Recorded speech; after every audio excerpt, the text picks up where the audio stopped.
Hey, what's up everyone? This is Yulong. For those who don't know, I've recently ruptured my Achilles tendon and I have been making a bunch of videos to track my recovery. If you're interested in my previous videos, check out my channel. But now I think I'm officially at the end of my month 4 after the surgery. The last full update I made is at the end of month 3, so that means it's been a month. There's a lot to talk about, and to make the video a little bit more structured, I also break down the video into sections, so you'll see soon. Hopefully that makes it easier to follow.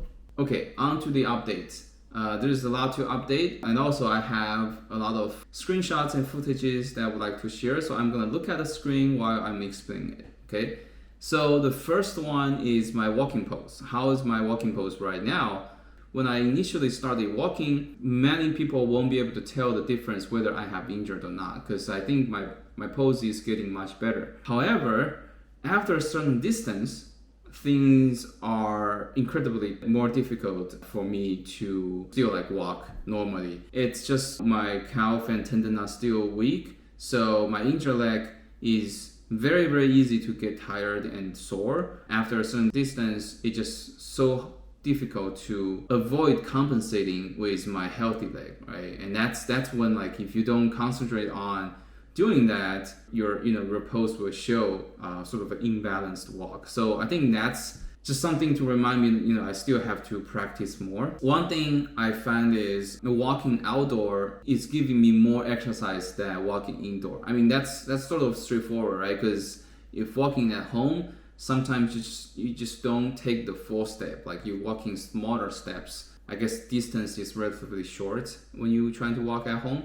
So I'd recommend you, when you're recovering, trying to walk outside as much as possible, because that will help strengthen your leg muscle.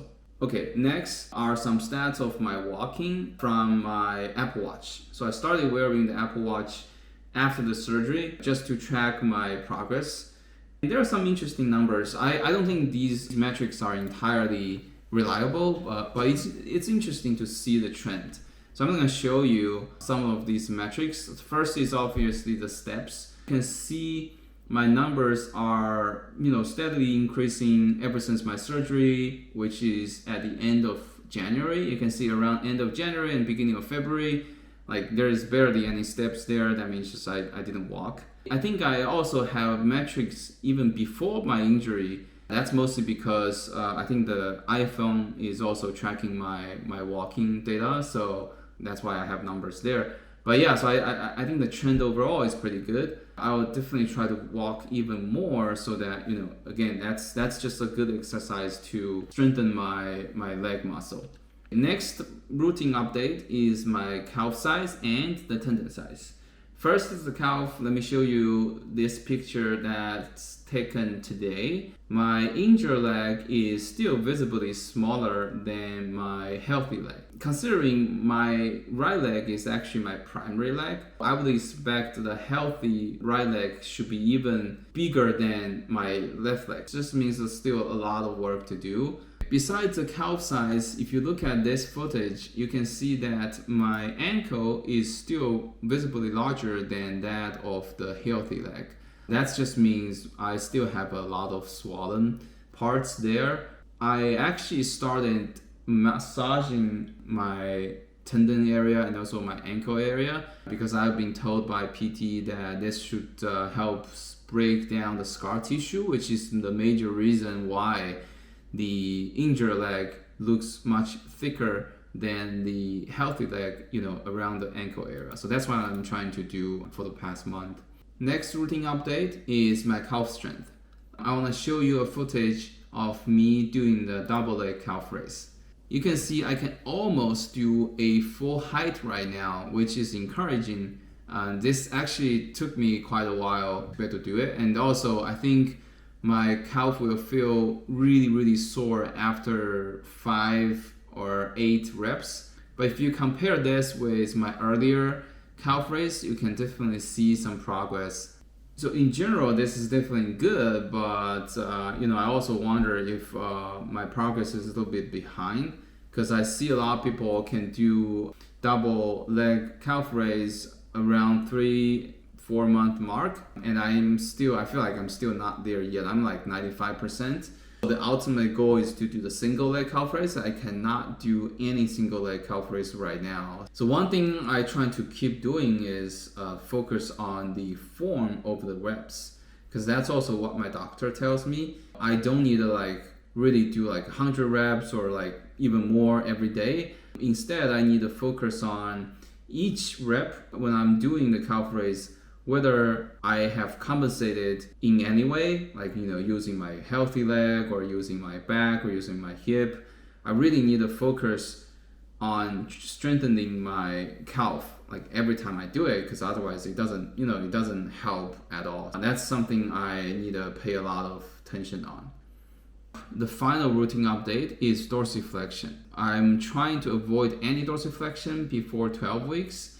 Even after 12 weeks, I don't do any stretch exercises specifically. What I do is I stretch in the morning to sort of get myself, loosen up. I think that really helps my morning pain, which I think I mentioned in previous videos. But other than that, I don't do any stretch at all. So I'm doing this, what they call the wall test. You put your foot on the ground and towards the wall, and then bend your knees trying to touch the wall.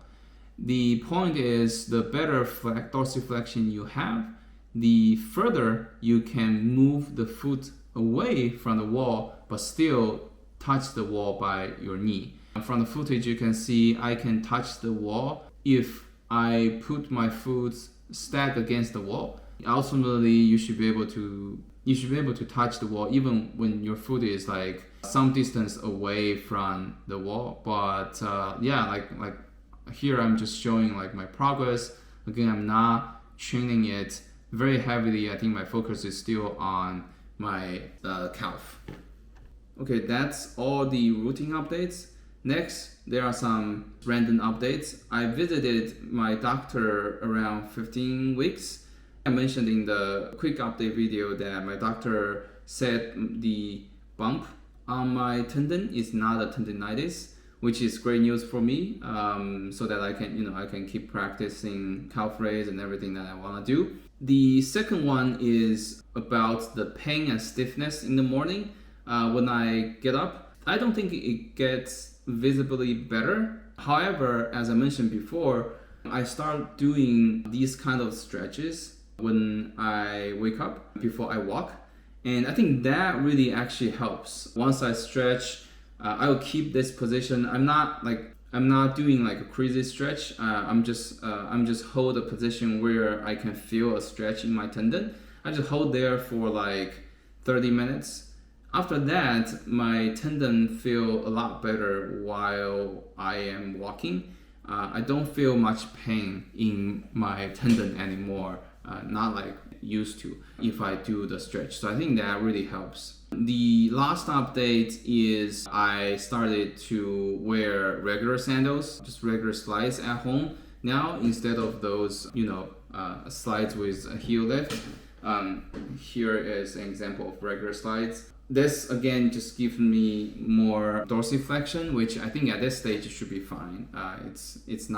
It's not like I am doing squat or anything that actually caused the dorsiflexion being like very large. So I think that should be fine.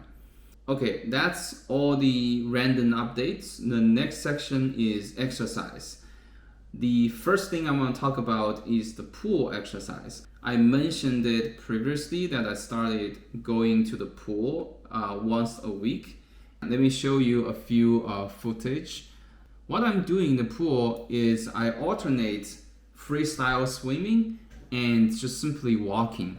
And you can see in the video, I'm doing the freestyle swimming first, because that doesn't require your calf strength or tendon. So I thought that would be fine. That would be a good cardio exercise I can do anyway. And then after that, I will do a walk, just plain walk. There's nothing else there. In between, I also do some single leg calf raise, because that's the whole point of the swimming pool, right? You get to do something that you won't be able to do on the ground, which is, for me, is the single leg calf raise. Here's a footage showing me doing the single leg calf raise in the pool. Another thing I start doing is walking on my tippy toe. This is also something I cannot do on the ground. And I think this is different from a regular walking pose because in the whole time you keep your muscle and tendon contracted. I feel like you exercise your calf muscle more in the water than just regular walking. So I also start doing flutter kicks with a board because I think that actually is a very good exercise to help strengthen my entire leg. I think at first, one thing I didn't realize is this injury does not only shrink your calf muscle, but also a lot of other muscles on your injured leg, which makes sense, right? Because if you cannot walk or do some other movements with your injured leg, some parts of the muscles are just gonna go away, just like the calf muscle. Flutter kick is a good way to just really exercise some of the leg muscle and really get the strength back. Also, it's sort of a good cardio exercise.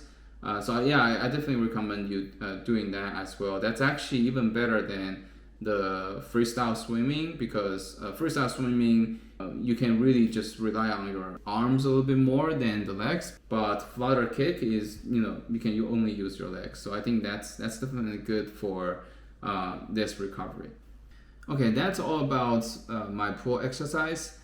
Next is just calf raise exercise. Right now I'm only doing double leg calf raises, but I'm trying to do it on a different grounds, different setups. You can see in the footage I do it with a table, against the wall, or using a pull-up bar. Every setup feels a little bit different. Especially I use this exercise mat. Somehow it's really difficult to do a calf raise there. Another thing I start doing is stretch and push exercise with my band.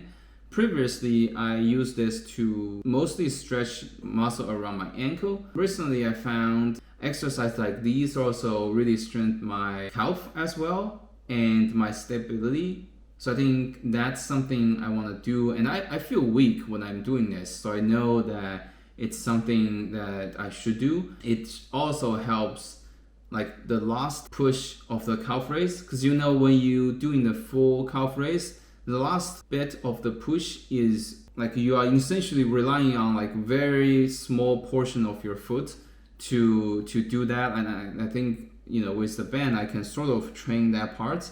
That's why I'm trying to do this. That's the only new exercise I added. Other than that, it's all the exercise that I've already mentioned in previous videos. You can see this list like single leg, standing, I'm still doing it, the balance board. Yeah, and that's all my exercises. And I also do biking still, but I try to do some of the biking exercises in the gym. Stationary bike in the gym allows me to actually stand up while I am biking. Again, just trying to use a different flavor so that another way to stimulate my muscle. Okay, in the next section, I want to be forward looking. I want to do two things. One thing is I want to set up a milestone for myself for the end of next month. The second thing is I want to talk about things might come up in the next month so that I can report back how that goes in the next video.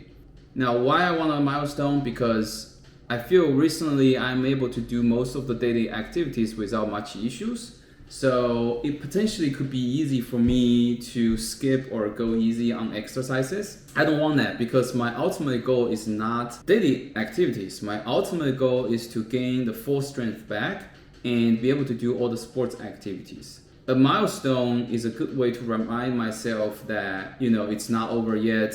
This is a long way. I still need to go and keep pushing myself. My next milestone by end of month 5 is I hope I can do the single leg calf raise even just tiny bit. I know I cannot do the full height version, but even if I can lift my heel just a tiny bit, I will be happy. That's my next milestone. I will let you know in the next video if I make it or not. Besides the milestone, I also want to talk about things that are gonna come up next month. In June, I actually gonna take a vacation for several weeks, all the way to the end of June. And because it's vacation, I'd expect to walk a lot more than I used to right now. So it's gonna be interesting to see how my tendon held up. Also, I need to take an 11-hour flight, which is gonna be challenging for my tendon. Yeah, I'll let you know as well in the next video how my tendon held up in this flight. Because I'll be on vacation until end of June, likely I won't be able to make the full update video on time. Expect the next full update probably around the beginning of July. During the trip, I will make a quick update just on how everything goes on the flight, because I think that could be interesting to talk about. That's everything for the month 4. I think this video is longer than usual, but this is what it's gonna be looking like for all the upcoming full update videos. Hope you find something useful, and for whoever is recovering from this injury, I hope you a speedy recovery. With that, I will see you in the next video. Thank you. Then the distance are relatively the same as walking steps, so there's not much else to see, but then there's a lot more metrics Apple Watch actually tracks. The Apple Watch, I think it derives a lot more secondary metrics, like you see here, that's in orange color, based on my walking motion data. So we can take a look at each of them. I skip some of them because those are not particularly interesting. One interesting metric is what they call walking asymmetry. They said the percentage of time that your steps with one foot are faster or slower than the other foot. So that's actually relevant to our, our situation, right? Because obviously when you injured and also after surgery, patients like us, we cannot put any weight on the injured leg. That means by definition, you have to walk in a very imbalanced way. After, mid-January, I don't have any data there. Presumably that means I didn't walk. But in February, you see a big jump and then steadily decrease. Is probably because at that time I was wearing cast, I was wearing boots, and I couldn't put much weight on the one leg. With more and more weight, I'd be able to put on my injured leg, and always more walking pose practice, it gets better and better. I don't know what's a healthy number it should be. I guess again previously, before my injury, it's around 0. So yeah, I hope I can get back to that as well. Walking speed, actually, it says my speed is mostly the same throughout the recovery, which is interesting. I would expect I should walk faster and faster. You can see some of the recent bars are taller. That means I walk faster, but the trend is not very obvious. When you see the numbers before January, again, those are numbers that are tracked by, I think, my phone instead of an Apple Watch. Those are much higher than my current numbers, meaning I potentially walked much faster at that time. Hopefully, again, this could, get back to the normal level. 6-minute walk. This is another interesting metric. It shows the estimate of how far I can walk on flat ground in 6 minutes based on my motion data. And you can see again there's a steady increase. I don't know why in the March it looks like a small peak and then decrease and it sort of goes up again. But overall it sounds like I was able to walking further and further. So hopefully this can be increased as well. I think this ties to the speed, like how fast you can walk, right? And also like your durability, I guess. Okay, the last metric is they call walking steadiness. So it says iPhone calculates walking steadiness using your walking speed, step length, double support time, and walking asymmetry data. So it's an estimate of your stability while walking. It's the same trend. For one thing, my previous numbers are so good, like it's much higher than the numbers I have right now. I guess that's the goal that I would like to get back to. And the second thing is, since the surgery, I could see a very healthy upper trend that's going on, and I hope to just maintain that. I'll be keep monitoring these numbers, and I'll definitely show you month by month so that you will see, my progress.